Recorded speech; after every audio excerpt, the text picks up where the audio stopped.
about the game today?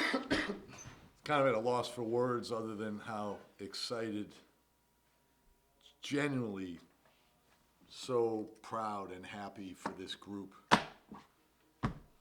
We've had a lot of really good groups. I'm going to repeat myself from the other day.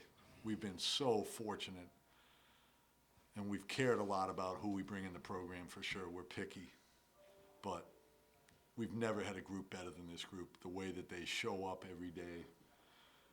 There's almost zero maintenance. That's not normal in college men's basketball.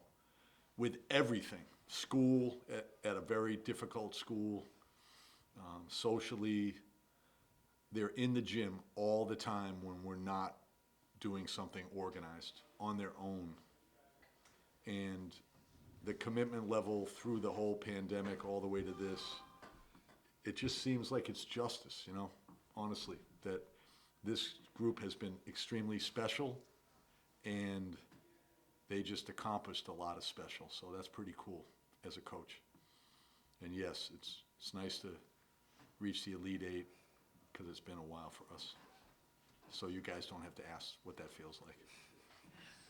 For any of the guys, halftime, you guys go in, down a little. What was there a discussion there about how you guys are going to attack that press in the second half at all? And I mean, you made some shots that helped things out, but any discussions you guys had, either amongst yourselves or even the coaching staff? Because it sounds from what Jay was saying, you guys do a lot of self-policing and kind of, really come together about things. I could take this one. I mean, we've been in that position a lot this year where we didn't really come out strong and we've been down at half. So we kind of reminded the guys that we've been in this position before. Just because it's a championship game doesn't really mean anything. And then with the press, it's just we had one day to prepare, didn't go on the court at all to actually face a kind of dummy press. So we kind of took that first half as not practice, obviously, it was the real game, but kind of our buffer period. And then so the second half, we were more prepared for it. I thought we handled it a lot better in the second half. I'm going to beat Chris to this question. So the 5-out on the baseline down in the final minute. Yeah. How long did you keep that in your pocket for? Was that something that you had just waiting for the right time to deploy? Yeah, I used to use it when I was a high school coach. And I saw another college team use it, and I remembered, I had forgotten about it, honestly. I used that at Upper Cape Regional Vocational Technical High School in 1982, I think. And it confuses the defense. We not only did that, but we changed inbounders with the lateral out-of-bounds pass. And sometimes you can get it to one of your key foul shooters. So we gave it to Jordan, our best passer, and we released Colton and Brian so that Zach and Mason were the only receivers at 88 and 92. They looked a little bit like, what is this? So that was nice that it worked instead of if it hadn't worked. So for the players, just you knew what you were going to face against Stack, with the pressure coming into the game, having watched that. Was the last few minutes against Pace, where you faced a lot of pressure and you struggled against it, did that help you prepare a little bit, at least mentally, for knowing what you were going to face and get you prepared for approaching it in a better frame of mind? Get this. I think it definitely helped. We would have hated to go out that way, having the game in control, and then all of a sudden slips away from us. So I think it's definitely a good wake-up call, and it was a good way to prepare for this upcoming game that we just played.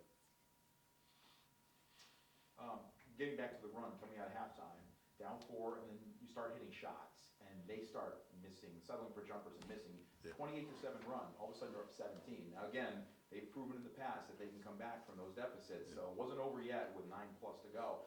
But overall, that stretch, what were you thinking during that? Did you feel like, okay, you could exhale at that point?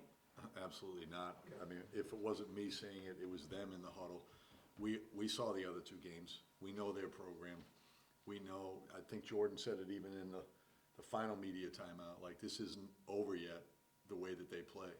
I think the run happens because, and I thought they also settled some, and later on they were settling for bombs and making them.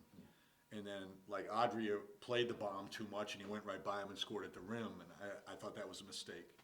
But I think when you score it, and don't turn it over, they don't press you then. So you get rid of that part, and then it becomes what we're used to in the NE10, like fast breaking transition defense, yes, both backboards, yes, quarter court, D&O, but not this other thing where each guy has a better athlete on him. I mean, quite frankly, one of the things that we talked about breaking the pressure was go to whoever Vendola's on. Like, he's the one who can get open, and he's the one who can bring the ball up with less sweat.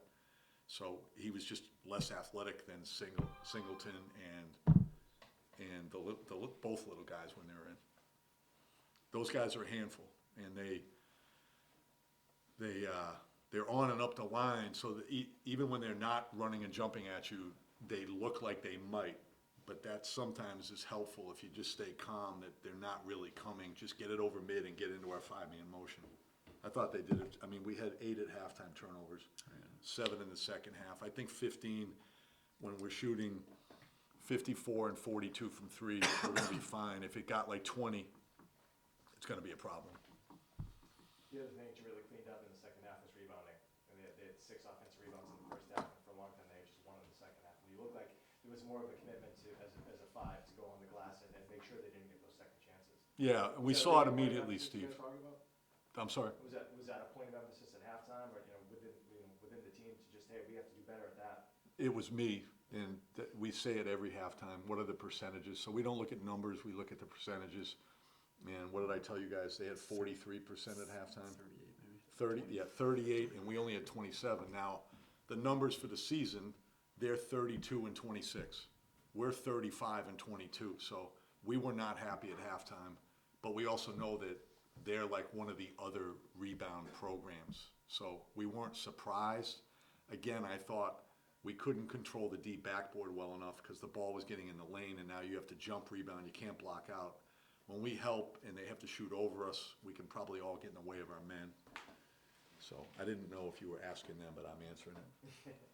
Jordan, it seemed like in the first half, there were a few times where you were out hustled for defensive rebounds. It was there, but you didn't quite get it. And it seemed like in the second half, you looked much more aggressive on the defensive boards. You're 8th in the country in that position, in that category.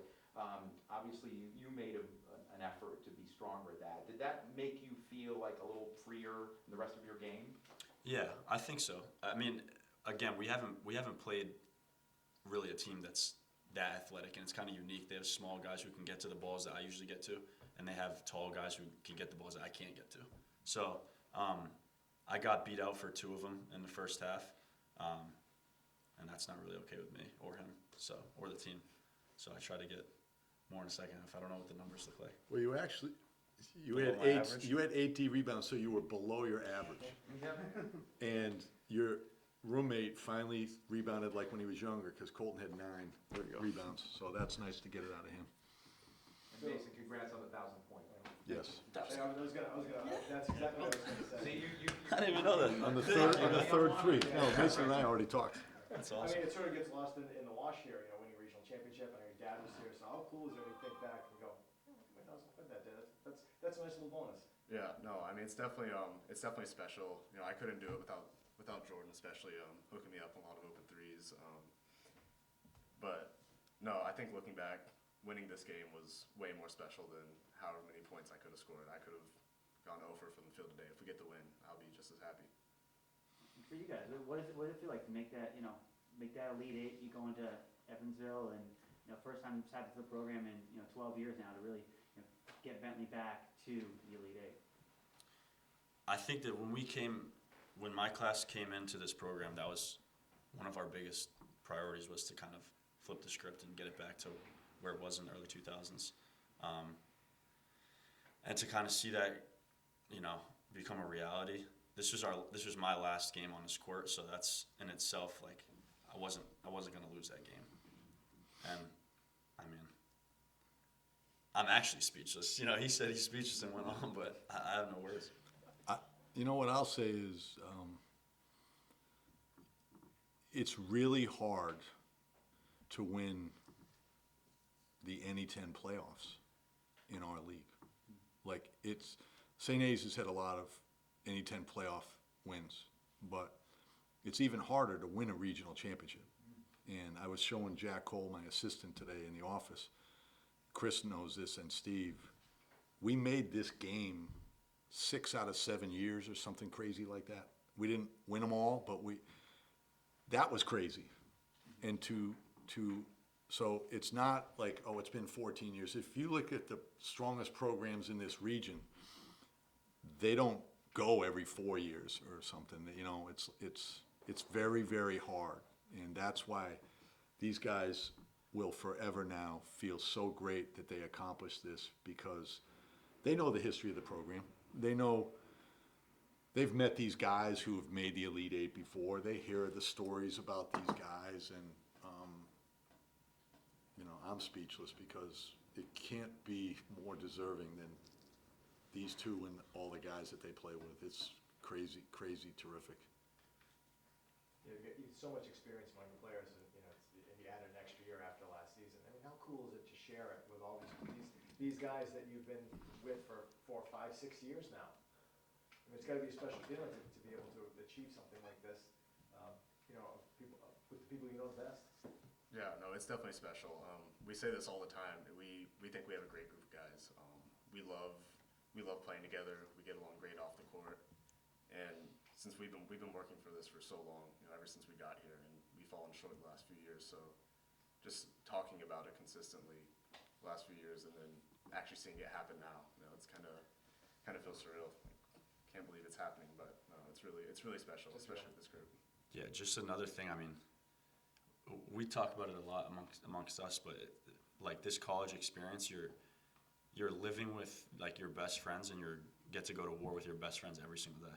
Like, that's the most special thing in the world to me. And to make it this far, even if we didn't make it this far, I'm still with my best friends, and we're still fighting. So this is just an added bonus. Makes it all a lot more special, though. I think we're good, guys. Thanks. Thank you. The last time you won this, it was at Stonehill. Yeah, and